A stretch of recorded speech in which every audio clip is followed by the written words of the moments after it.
There are so many people in the trade show and event space that would make the argument, cold calling instead. You can't get any business because you just can't get through to people. Doing what we do in this little slice of the industry statistically is 5 times more difficult than your average cold call. It's really hard to get people on the phone because everything goes to voicemail, and voicemail is pretty much a dead letter box. It's hard to get live conversations, and yet if you can get them, it's magical. The only way to find out is to do it. The only thing I've learned is everything everybody thinks intuitively about calling is wrong.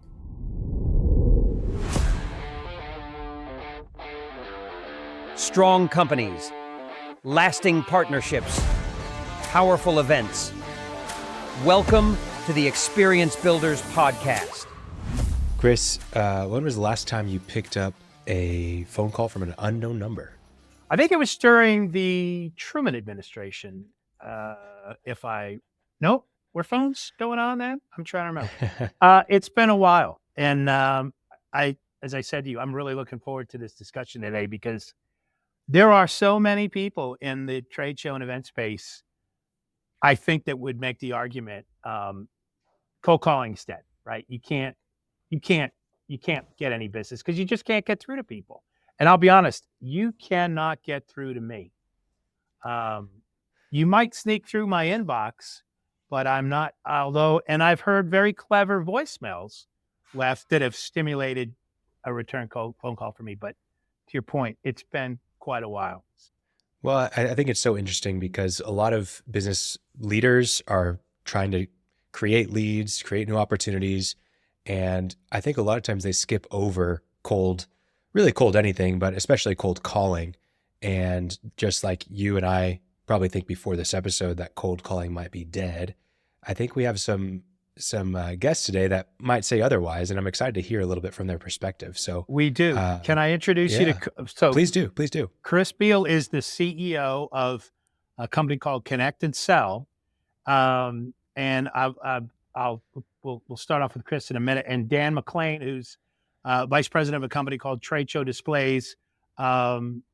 Disclaimer: Dan is Trade Show Displays is a dealer partner of ours that we build rental exhibits for.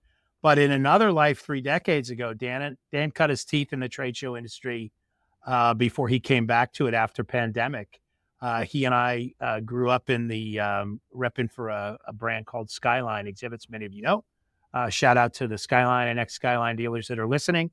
But in the middle of all of that, he spent a fair amount of years working with Connect and Sell. So he's a true believer that dialing and using the telephone to prospect for new business is absolutely an effective thing to do. But look forward to talking to both of these gentlemen. Chris, I noticed in your profile when I was reading, before you became CEO at Connect and Sell, was it a product manager or were you product development at the company? Yeah, I hired on as the head of products 5 minutes after meeting Sean McLaren, the founder CEO. So did you help develop? Did you help develop the product? I sort of rebuilt it. Yeah, rebuilt. Okay. It was one of those things that was pretty simple. How I found it. It was kind of running on one computer stuck in a data center with some phone lines sticking out of the back of it. And it needed to become a big, monstrous, global, horizontally scaled mechanical Turk. And so I sort of did that. I have an unfortunate background that I started building code back in 1968. I tried to shake it, but it just kind of stuck with me and I kept doing it. Well, but 1968, man, what is it? Computers were carried around in U-Haul trailers back then, weren't they? I don't think they were. I remember my first one, and it's like, not portable. So explain to the listeners what Connect and Sell is. Well, it's pretty simple. I mean, it's really hard to get people on the phone because everything goes to voicemail. That's actually the issue. It's not that they don't answer per se. It's that when they don't answer, they have a convenience, which is, you get shown the door, which is voicemail. And voicemail is pretty much a dead letter box. So it's hard to get live conversations, and yet if you can get them, it's magical. My wife, Helen Fanucci, when she finally used Connect and Sell after we've known each other not that long, maybe 5 years. And it had been at the end of her Microsoft career, she says, I want to try this thing. So I get her a login and get her a coach, and she's an MIT trained mechanical engineer. So she has these stringent requirements for the people she's going to call, and she researches them and does all this stuff. And I go leave the house and go on a long barefoot run, because in one of the very many ways in which I show that I'm not very smart, I also do barefoot endurance running. And I come back in a couple hours and it's like, so what'd you think, Helen? She says two things. One is, I go to push the button. We go up pushing the button. So Connect and Sell lets you push the button, wait a little bit, pet your cat. Not my wife. She doesn't like animals, but pet your cat, drink your coffee, look out the window, and then boom, suddenly you're talking to somebody. And to that person, it's a normal phone call, no funny business. And to you, you just saved an hour of dialing, navigating phone systems, and going to voicemail over and over. So from her experience, I said, well, what is it? What do you like? What do you not like? And she goes, well, greatest weight loss program ever. My heart rate was 161, according to my Fitbit, when I wanted to press the button. Right, Dan? Dan's laughing because he's been there. Every time you use this damn product, your heart rate will go up. You can just go back and look at it on your stats, right? And I said, well, what else? And she goes, what I didn't get, and now I get, is the business power of getting the undivided attention of another human being who might mean something to your business and vice versa. What I didn't get is you slice through all the noise and you're now in their midbrain. And that's where you need to be in business. And, Connect and Sell is just about this one thing, which is in business. In B2B, buyers are cautious because they're not risking their money, they're risking their career. And when your career's on the line, and with every purchase, every considered purchase as a business person, you're putting your career on the line. And so who are you going to buy from? Anthony Iannarino. I'm here right now at Outbound, right? Outbound's a big conference for folks who do outbound, of all things, like to call people. And Anthony's got a book, Elite Sales Strategies, and an intro to his book opens with this quote: people buy from people they trust to make a decision they don't trust themselves to make. And that's actually true. That's probably the deepest truth I've ever heard uttered about business. Now, sadly, that quote was me. And Iannarino didn't tell me that he used me in the book, but at least he attributed the quote. So I just slapped him around a little bit. But, it is one of those things that you can push a button and talk to somebody. Now, how does it work on the inside? Who knows? It's got all sorts of things in there. It's got AI, it's got human beings, it's got technology. But from your perspective as a business to business salesperson, it's literally this: load a list out of your CRM or a file, take a deep breath, because you got to get your heart rate down about 150, push the button, talk to somebody. And am I just waiting, Chris? Like, so I'm on duty. I press the button.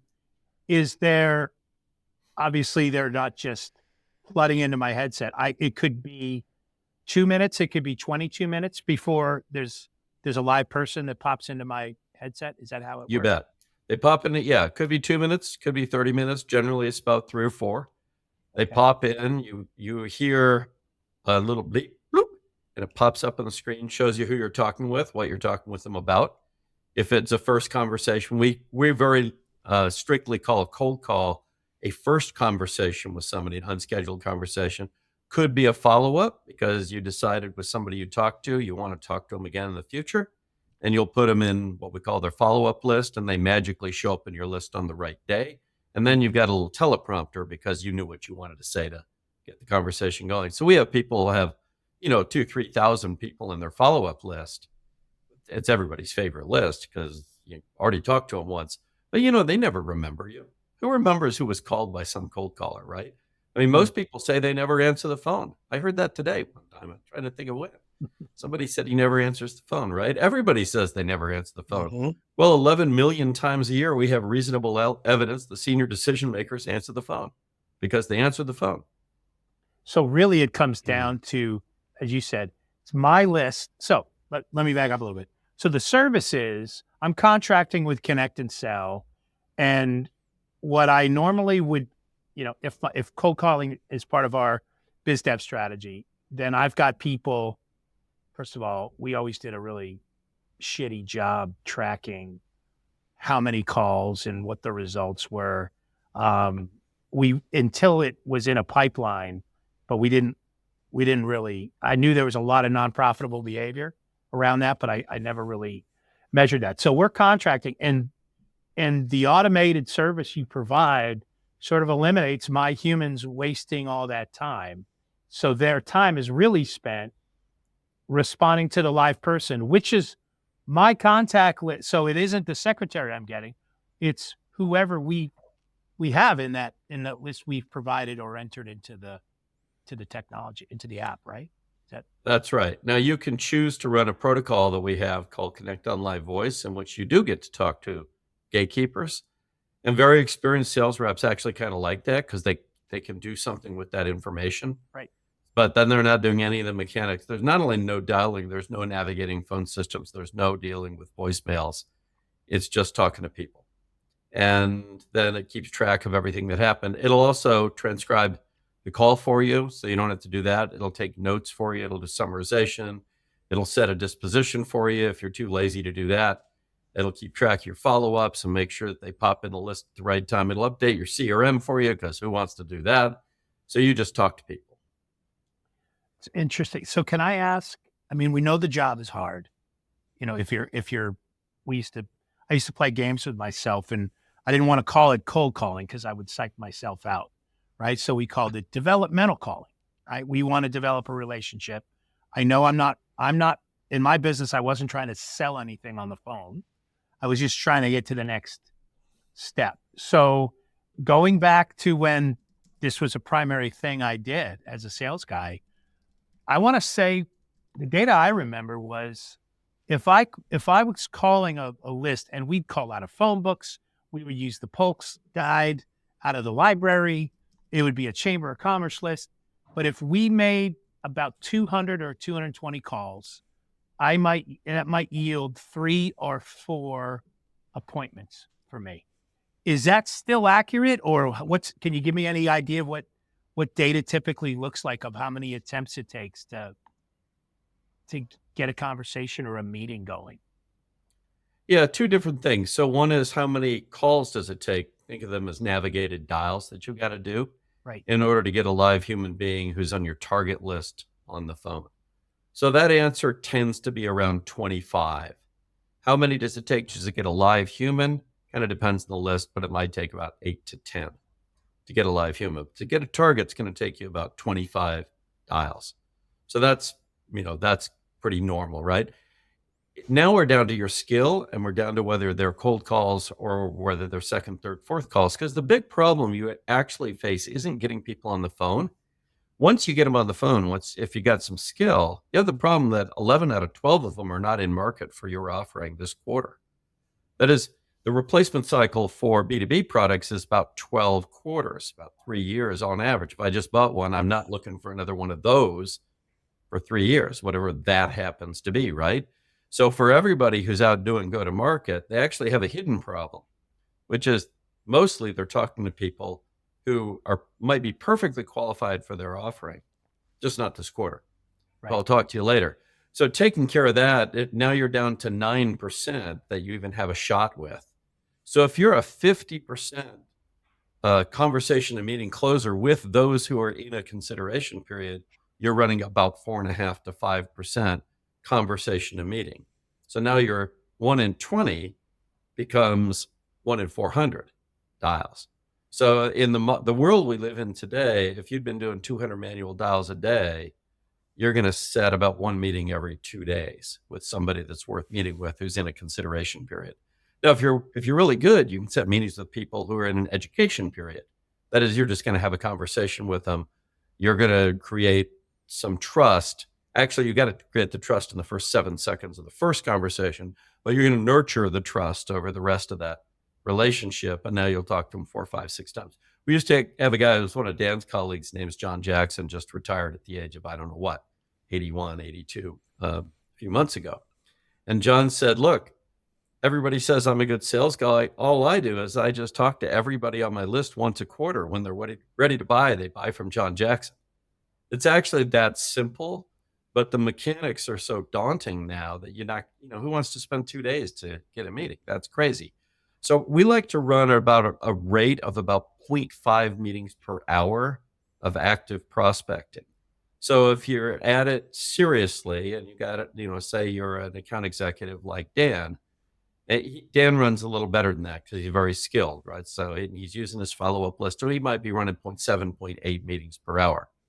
So in an hour and 15 hour and 20 minutes, he's going to get 2 meetings. Two discovery meetings that are legit are quite valuable. They're worth, I don't know what they're worth to Dan, but in our world, they're worth about like $3,000, $4,000 each.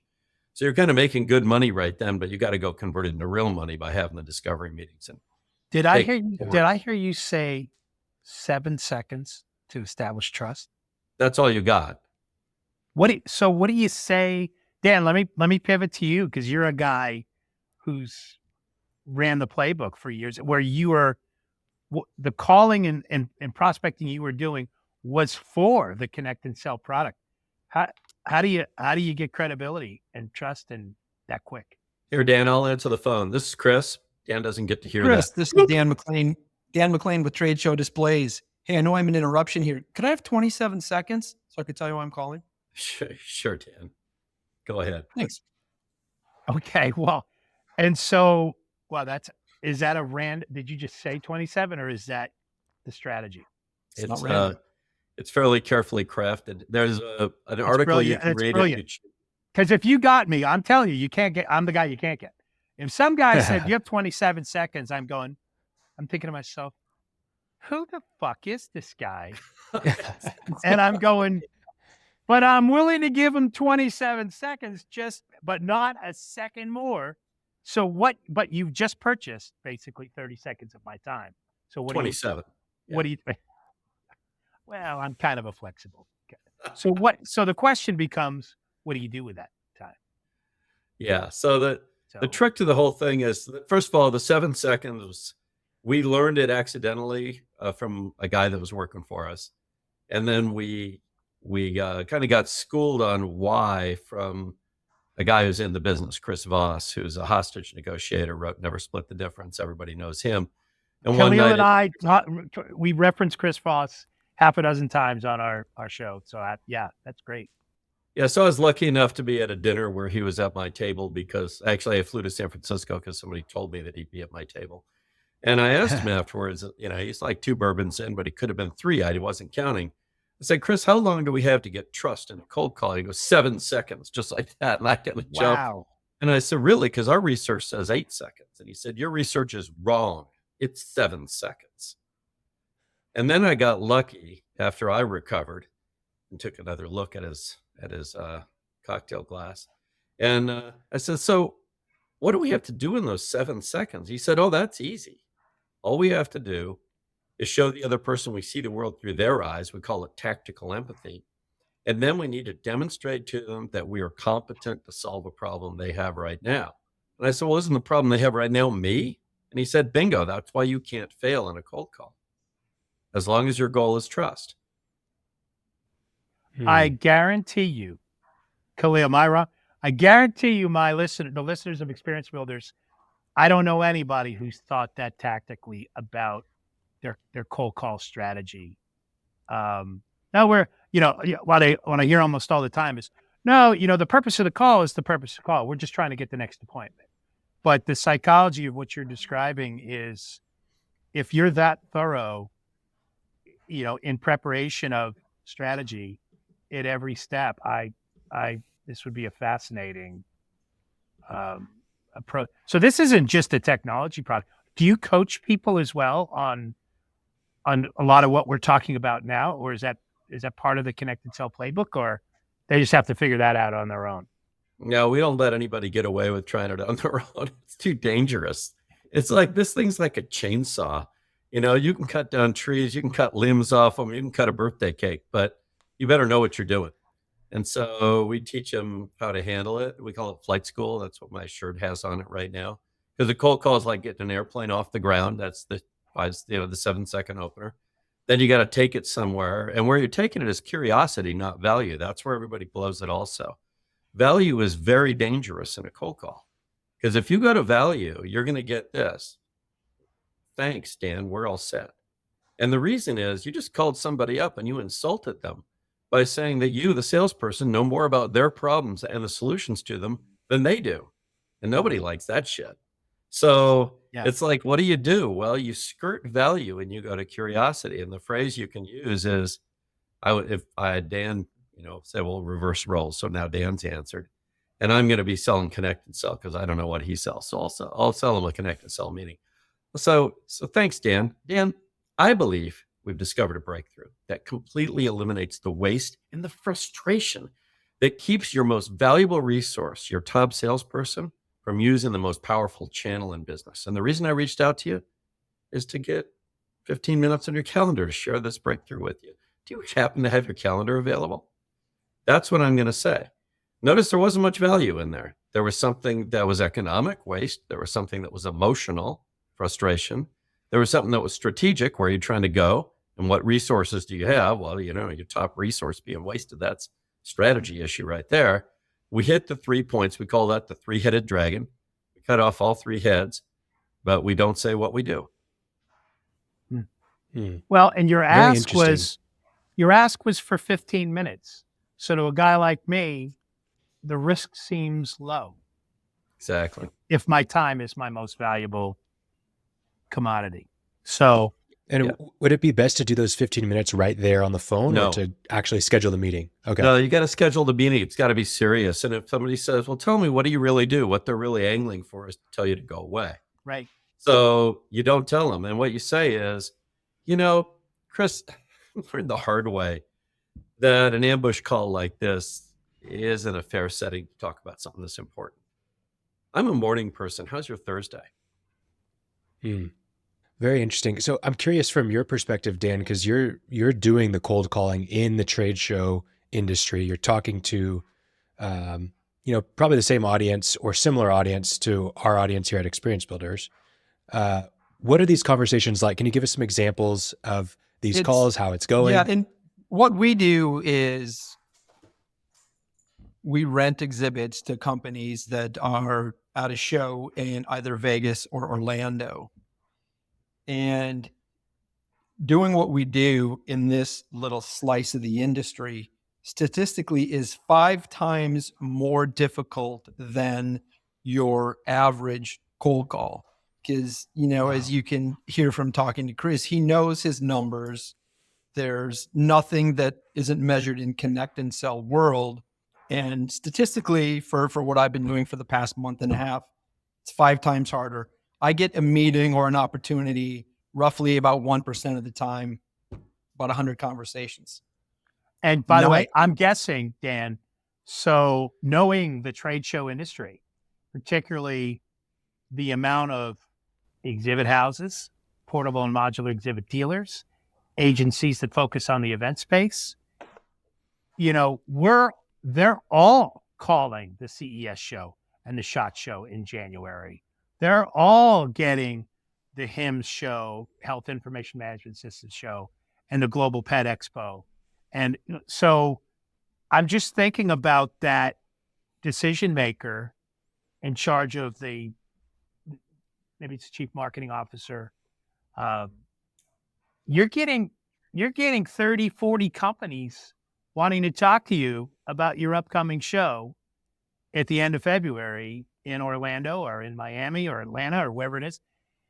So is there not scar tissue built up? And that was one of my questions, Chris or Dan, I would ask you, are there, with cold calling, have you identified vertical markets that are just notoriously difficult to get through to people with? Or are there any, sort of Glengarry, verticals where you go, oh, that's a target-rich environment and our tech works really well for that? Yeah, well, there's a few that are quite hard.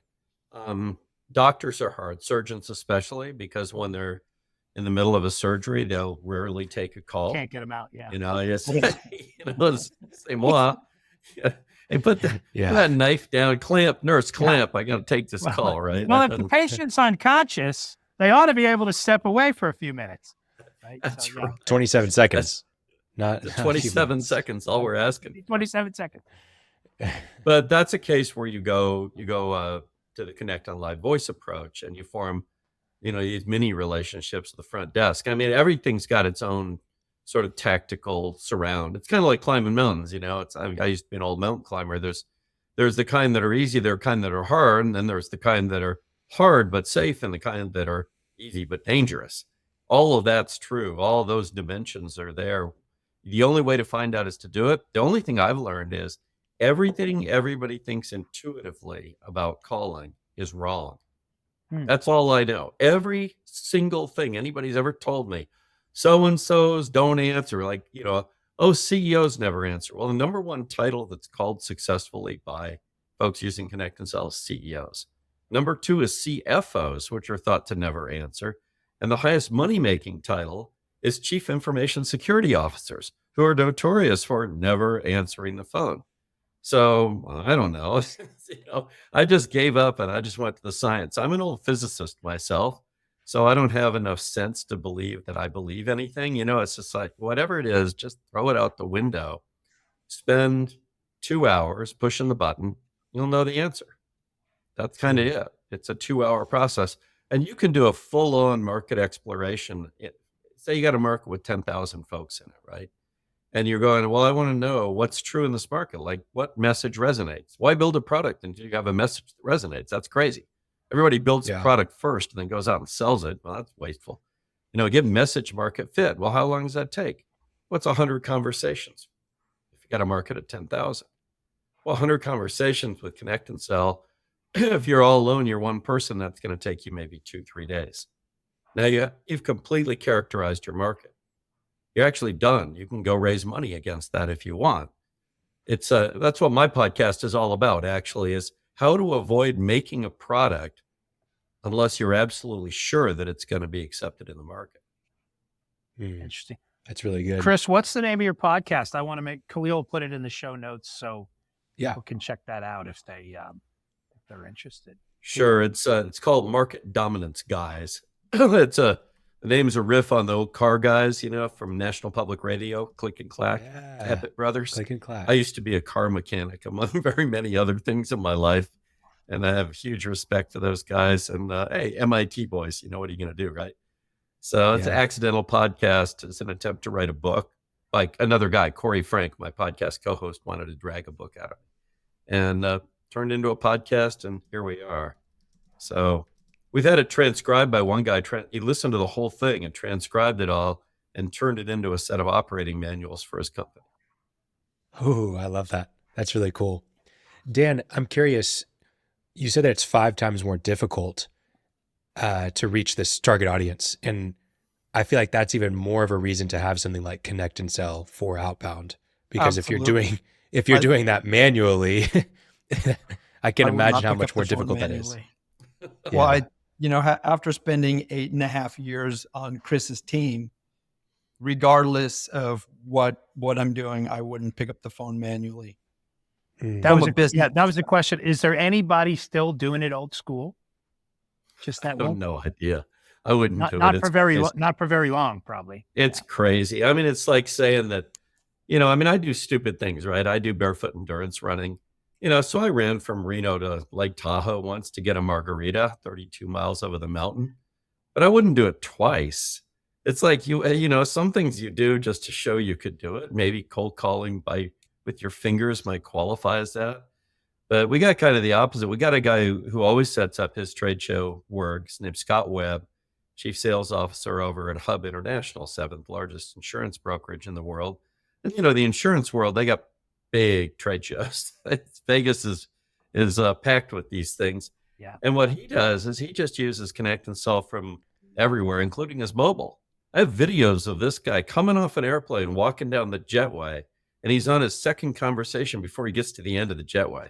And what does he do? He's setting up meetings with himself and whoever it is at the trade show. So he's just got he's got meeting lined up every minute that he's there. As he says, sales never sleeps. All set up just by talking to people. Interesting. Wow. That's great. Can the product be customized? Because we have a lot of listeners right now that I can already think about, you know, thinking about the light bulb just went off for them about their clients, and could that be a product offering or a service offering for them to offer their clients who because that's still the Achilles heel, right, of the trade show experience. You know, the spend between the space, the cost of the exhibit structure, sponsorships, promotional items. The weak link continues to be that lead capture and really getting in front of the right people. There's a sea of no thank yous walking those aisles to find a potential yes, please. So anything, and we talk a great deal about the importance of pre-show promotion, driving qualified attendees to a meeting in your booth space. And I don't know that anybody does a great job of that. So that would be a really interesting, and you're saying you've got clients that do use it for that. Absolutely. Absolutely. And, they feel like it's a secret weapon. So that's always a problem with us. Everybody sees Connect and Sell as a weapon, not a tool. So they don't want to talk about it. I got a customer they have built $12 billion of attributable pipeline in 11 months of using Connect and Sell. You think they're going to talk about it? There's some competitor, they just yanked $12 billion out of the wallet, out of their mouth. They don't want to talk about it. So I'm kind of stuck talking about it. But for trade shows, to me, I've been doing shows since I feel like since I was a kid. I'm here at one right now. We're the diamond sponsor of this fantastic conference called Outbound. And in fact, I'm supposed to be in a mastermind thingy right now, providing some value there, but I'd rather be talking to you guys. Sorry, Jeb. And so I look at it like the most valuable single commodity in the world of business is last year's trade show attendee list for that show or any show like it. That's the single most valuable commodity, because all you have to do is load it up and call it, and do it with enough lead time that you can actually influence not only that they'll meet with you, but whether they'll attend. So as an exhibitor, you can actually become a driver of a selected attendance that's pre-wired to come and meet with you. Right. And that's magic. I mean, that's 2 for 1. And you did it in a 2-minute, 3-minute conversation. Well, it's just good business to book those appointments to guarantee, to increase your ROI chance of then just whoever may just wander by or that you capture. Have you worked with any trade show exhibit companies like what Dan does, or like we're sort of like Dan? We build for people like Dan. We don't work with brands directly, but have you tried that and heard the story that Dan just said, which is it's 5 times harder because there's 300 companies calling on the same show list?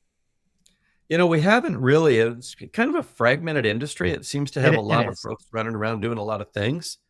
So I remember talking to the C-Vent people once about like, okay, you guys, you help folks put these things on. Why don't we make it part of the package that they could actually get the people they want there talking to them? I mean, that would sort of be the thing, right? Right. And they're like, yeah, well, we got it covered. They're going, well, okay. I don't like barking up, wrong trees. If it's a slippery grease pole, I won't climb it. I mean, I got plenty of business doing other things, but hey, maybe there's a breakthrough here, because frankly, I think it'd be the ultimate add-on service. And the ultimate add-on service is actually not to do the calling yourself, but you work with somebody like, I got this company called Branch 49 off in Phoenix, Arizona. And they're an extremely unusual outsourced calling shop. They use Connect and Sell, but they also are training future CEOs. So the quality of the people they have is extremely high. We call it finishing school for future CEOs. They come out of Grand Canyon University. They're the top entrepreneurship students, and they spend a couple of years learning from the master how to cold call, how to have conversations with strangers. Number 1 CEO skill, having an effective conversation with a stranger with no preparation. If there's anything that characterizes a CEO, that's it right there. And they learn how to do it and they master it. And so if you combine that with any other thing about trade shows, you kind of have magic. And these guys write a script that's beyond the little script Dan and I use. They write a thing called a screenplay, a face melting screenplay that causes people to actually want to act. So there's things yet to be done.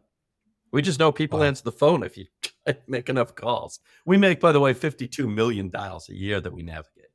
So it's not a trivial matter. Wow. That's insane. Well, I'm Well, sure there are competitive products out there, and although I'm already getting the value proposition of not just with what you're saying, but I'm hearing some of the coaching and the playbook um, tactics that you share with your customers. I, you know, I'll accept your answer if you say, well, that's another 15-minute conversation, Chris. But I know there's people on this call thinking, okay, you've convinced me. There's no such thing as old school. We need to start investing in tools to help us do that because it is part of how we prospect for new business. They're all thinking right now, what can I expect to spend to get in the game with a tool like this? Well, it's interesting. So I like to do, and this me, I still sell for connected sales. So I don't sell much, sell maybe 5 million a year or something like that. And I like to do small deals with folks to start them out. Our small initial deal is called an intensive test drive. It's a full day of production use of product, scarier than shit. Very eye-opening. And the purpose in doing it is just to give you the feel. What's it like to ride the dragon? Because at first it's frightening, and then it becomes, this sort of like driving on the freeway the first time when you're, whatever age you were. In my case, 14, but I grew up out in the desert. We didn't know better. So, you're going, well, this is really fast, and then it all slows down, and then it actually gets easy after a while, to the point where you can be holding conversation with somebody who's sitting next to you, and the beat goes off in your ear, and you just start talking. It gets that easy. So that test drive is where you kind of plunge in and experience it. Yeah. And then we'll do a deal. Sometimes it could be really small if it's one person and it's like, they want to do something for 3 months. It'd probably be maybe $3,000. They get unlimited number of calls. They get a lot of coaching. We'll enrich lists for people. We got 132 million contacts at our disposal in a big secret stash that we have in a database. And we know best phone number for everybody. Not everybody, but most everybody, because we have calling behavior. So we know who answers the phone. We know you don't answer the phone. Okay, great. Don't call them, So interesting. Or whatever. Chris, one of my favorite quotes is a Mark Twain quote. These guys have heard me say it before. It's when you carry a cat by the tail, you learn a lesson you can learn in no other way. I can tell you what that's like.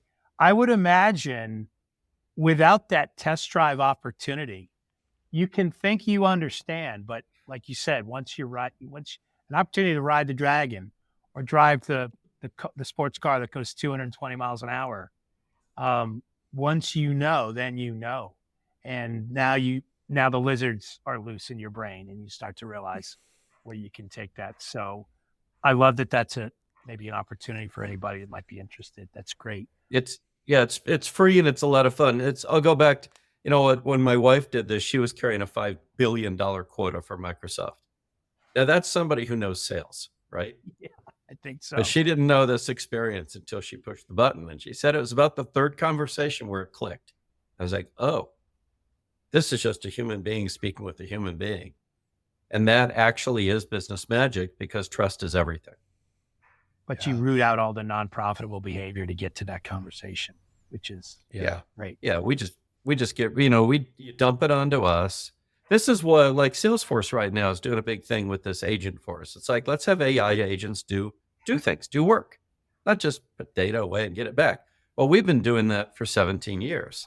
Yeah. Our agents, we're human agents, and then increasingly AI working together with humans. They just do the work for you, and you're left with the good stuff, which is the conversations. And then we realize you're probably not very good at it, so we help you do it better, and we help you with your lists and, strategies and all manner of things, because otherwise it's sort of pointless. Yeah. Well, this has been fascinating. This is a part of the show I usually turn to Khalil, who's got this Rain Man-like intelligence that can recollect what we've talked about. Summarize our takeaways, Khalil. What did you hear? Where you just, because I've already changed the myth that I believed. Why would anybody cold call anymore? It's what'd you hear today that is worth repeating? No, I think there's so much. I think the biggest one's 7 seconds. I think that whether you're going to buy, connect, and sell, or do cold outbound, whatever it is, 7 seconds to get someone's attention is a really valuable thing to know. And then I loved what you said about, in that 27 seconds, you're just trying to have that tactical empathy and understand where they're at and help them to feel understood. I think that's so valuable. You're not trying to give value, and that's a dangerous place to be in that first 27 seconds. I have so many experiences where someone's trying to give value and I'm completely closed off if it's the first interaction. Whether that's in a cold call setting or even just like a networking event. Just getting to have a real connection with someone is so valuable. So love those pieces of advice. And I think you have even more to offer in your flight school. So we'll absolutely link to that in the show notes. Because I think that's a great tool for people to be able to learn or to send their team to go learn from you. And then with Connect and Sell, I think Dan really gave the best value proposition for it for the trade show industry in terms of it's 5 times more difficult just from what he's experienced in the last couple months. And Absolutely. to be able to understand that and be like, well, no wonder I've tried that before and it has been harder, but now introducing like something like Connect and Sell would allow us to, push through the barriers and get to make it even easier for us. So even though it is harder, it still is a valuable channel. So you mentioned Branch 49 as another training platform, but and even a outsourced cold calling, I believe. Yeah. So we'll reference that in the show notes as well. And you mentioned deals can start as low as $3,000 for 3 months. So I think we have an idea of entry point. We have an idea of value. Thank you for coming in and for energizing us a little bit. You're a great speaker. I can tell you have your own podcast, but also for bringing value to our audience. Really appreciate it. Finishing your 7th decade, Chris, is retirement in your vocabulary? Does your wife go, when do I get you back to do some fun stuff with and not between phone calls? Well, my wife she's a different kind of animal. She just started a company called Pipeline Power to help B2B companies with their go-to-market structure, their go-to-market for success. She's the author of a book called Love Your Team, a survival guide for sales managers in a hybrid world. She ain't retiring, so why should I? Okay. Touche. Well, it's been delightful meeting you. I hope we have you back. And like I said, I think I had asked Dan, is there any new products or anything on the horizon that maybe sort of tentacles or offshoots? He said you might see something develop more specifically for, a tool to target those trade show attendees and appointment setting there, although made it very clear that sounds like you could adapt the product to do that right now. So it's just a list. It's just a list and a script. Okay. Some new stuff that we have developed. We have an AI-based skills assessment that'll look at an entire team. So I've got a team of 17 people, 18 people who are calling folks. Some are calling them all day long, so they'll have 400 or 500 conversations a day. And I've got a tool now that'll tell me where each rep needs help in the conversation. Are they having trouble with the opener? Are they having trouble getting the 27 seconds to actually, be handled correctly? Can they ask for the meeting? All that kind of good stuff. So it assesses everybody's skills, gives me a heat map. In less than 10 seconds, I can figure out what Dan needs help with. And he may have had 400 conversations that week. So we've just added that to the product. And some people think that's pretty cool because, frankly, managers don't coach enough. I was just going to say, that statement just made some salespeople pucker that are listening from an accountability standpoint. Listen, the subject today has been talking about cold calling in the trade show and the business event space. Is it still relevant? Can it still work? I think you just not only got a resounding yes to that, you've listened to this whole podcast and you're inspired that there are tools to help you get excited all over again about finding some new business. So Chris Beall, we appreciate you. Connected Sell is a product. Chris's contact and his company's information will be in the show notes. Dan McClain, not only a veteran of this, but a trade show warrior just like us. Trade show displays. We appreciate you joining us and sharing your experience here. My pleasure. Khalil, take us out. We appreciate appreciate the time of the venue. You cover it all. Thank you, guys. All right, guys. See you on the next one. Thanks for tuning in to the Experience Builders podcast. Don't forget to follow us on Spotify, Apple Podcasts, and subscribe to our YouTube channel for more great content. Visit our website at crewxp.com to learn more about us. See you in the next one.